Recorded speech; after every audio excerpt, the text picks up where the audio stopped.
Welcome to the Slop Temple. We pray this video helps. You start by grounding yourself and knowing the essentials: who died and how close you are. Once done, pick the clearest medium, face-to-face if possible, otherwise a call or a handwritten card, and act within a few days.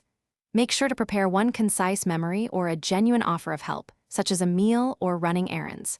This avoids empty phrases and shows you mean it. Speak slowly and choose words that match your relationship. That honesty sets the tone for everything that follows. You now deliver the condolence with clarity and restraint. Start with a brief, sincere opening. "I'm so sorry for your loss," then name the deceased.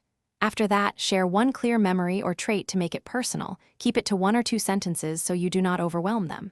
Next, offer specific support. Say what you will do and when, for example, "I can bring dinner Thursday evening." Once done, pause and listen. Their response guides what happens next. You finish by planning follow-up and anticipating problems. Check in gently after about 1 week and again in 3 to 4 weeks, offering practical assistance rather than vague sympathy. If they go quiet, make short, kind messages that let them know you are there without demanding a reply. If your words upset them, apologize promptly. Explain your intent, listen, and offer corrective actions like a card or helping hand. That repair preserves the relationship. Thanks for watching.